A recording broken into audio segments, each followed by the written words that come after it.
And we turn now to our political panel. Molly Ball is national political correspondent for Time magazine. Their person of the year was the Silence Breakers and the Me Too movement. Lanhee Chen is a research fellow at the Hoover Institution and a policy advisor to the Romney and Rubio presidential campaigns. We're also joined by CBS News White House and senior foreign affairs correspondent Margaret Brennan and Ed O'Keefe, who covers Capitol Hill for the Washington Post and is a CBS News contributor. Margaret, I want to start with you on this question of Jerusalem. What do you make of this decision and the timing of it?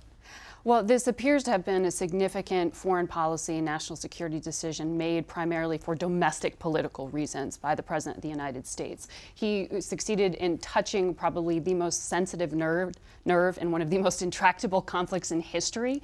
And this is going to make for a complicated visit for Vice President Pence, who has to head to Israel and to Egypt within just a week or so. But what the president appears to be doing here, it's interesting, with all due respect to the UN ambassador who was talking to you about making this decision. It doesn't do the things she said. It doesn't actually move the embassy. In fact, the president on camera signed a waiver keeping the embassy in Tel Aviv.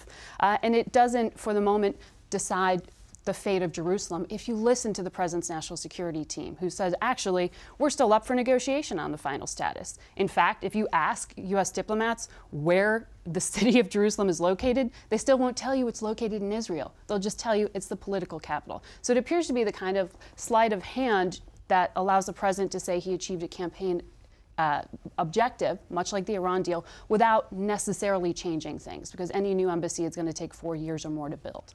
All right, let's now move back to domestic issues. Molly, let's go to Alabama here. We got a Senate race going to come to its conclusion next week. Where do you think things stand in this race? I do not think we know how this is going to turn out. There has seemed to be a shift in the conventional wisdom toward Roy Moore. You hear a lot of predictions that he is going to prevail, because the beginning of the accusations against him is now several weeks in the rearview mirror, and a lot of Alabamians have had a chance to sort of process that. But we have still seen polls that are quite equivocal, especially in such a red state. That's pretty remarkable.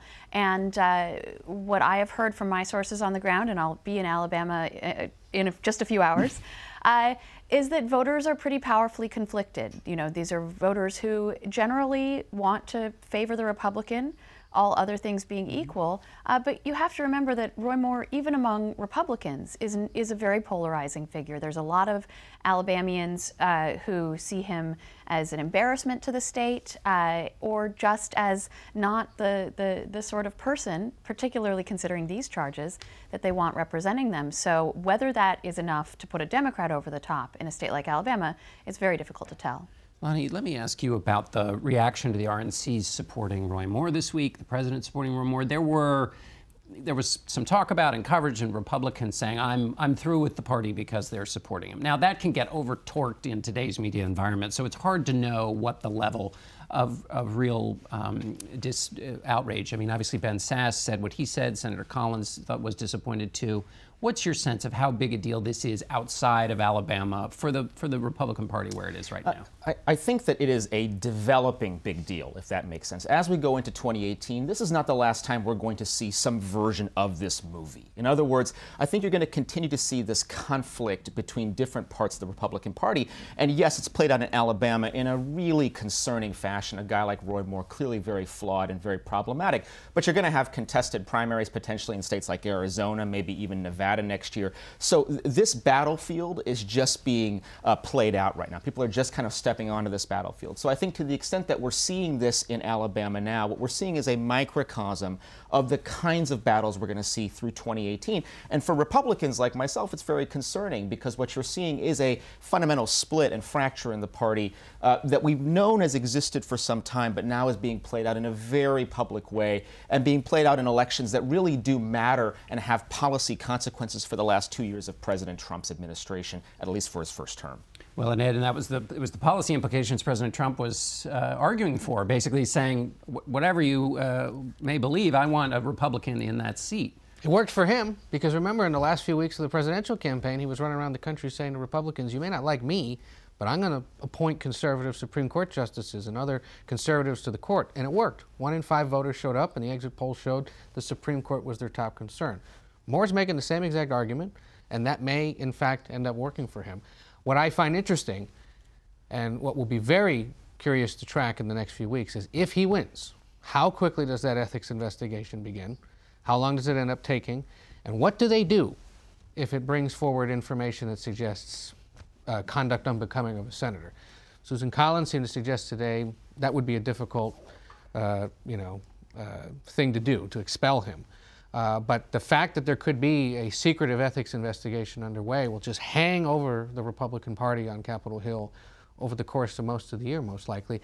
And, even talking to a colleague who takes photographs up at the Capitol, he says, I suspect most people are even going to avoid getting in the elevator with him because they just don't want to be associated with him at all. And those are related to the allegations that he denies in terms of sexual misconduct. He doesn't deny having said that homosexual activity should be illegal. He doesn't deny having said that Muslims shouldn't be allowed to serve in the United States Congress. So there are things that are being set up here that not only highlight the divisions you talked about within the Republican Party, some would say the fight for the soul and the identity, but also position the Democrats here. And that's what was so interesting with the Al Franken resignation to come, was that the Democrats seem to be positioning themselves around that identity of this is what we are not. We are not going to play those cultural I want to get to the Franken, and as you say, resignation to come. We still don't know what the end date on that is. But Lanhee, I wanted to go back to something you said, because Mitt Romney, who you used to work for, came out and basically took the moral position above all other Republicans, basically, and said there's no reason to support Roy Moore, and it's a stain on the party. Then Steve Bannon came back at him from the... What did you make of that back and forth? Does it have any lasting impact? And is Mitt Romney sort of emerging here as something in the Republican Party? Put a name on it.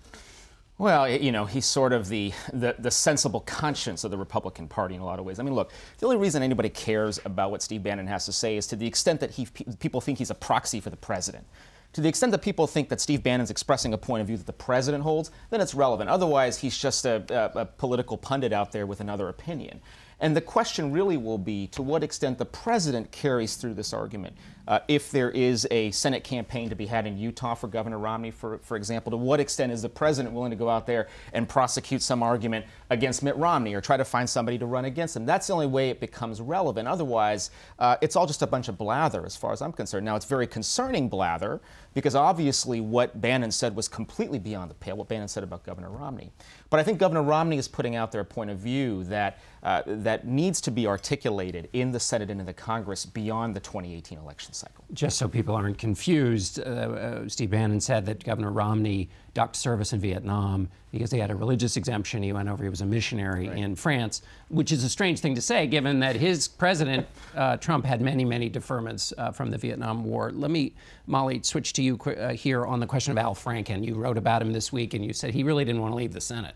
He really didn't seem to. I mean, if you saw the farewell speech that he gave, first of all, it took a lot of pressure to get him to resign. And what you saw was more than half of the Democratic caucus had to come out publicly. It wasn't enough. We knew that there was pressure from behind the scenes on Senator Franken, and he resisted that pressure. And that was why his colleagues were forced to come out publicly, all the way up to the Democratic leader, Chuck Schumer. And then finally, very grudgingly, Franken got up there on the floor of the Senate and said he believed it was ironic that he was resigning given the allegations against President Trump and against Roy Moore. This is a sort of whataboutism argument of the kind that we sometimes hear Trump make, right? Why is it fair that you're persecuting me? Look at what crooked Hillary did. It's the same kind of argument. And not only did he not apologize for his alleged misconduct, he took pains to clarify that he hadn't actually admitted to anything, and he cast doubt on some of his accusers.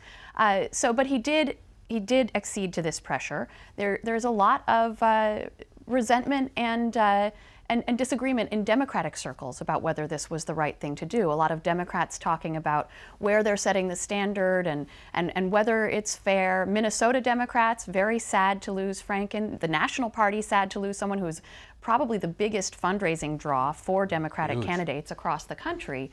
And now you have a situation where, given that Minnesota was quite close in 2016, whoever the governor appoints to fill this seat is going to have to run again in 2018, and that could possibly be a tough race. All right, we're going to pause that there. We'll be back in a moment with a little more on Al Franken plus taxes. Stay with us.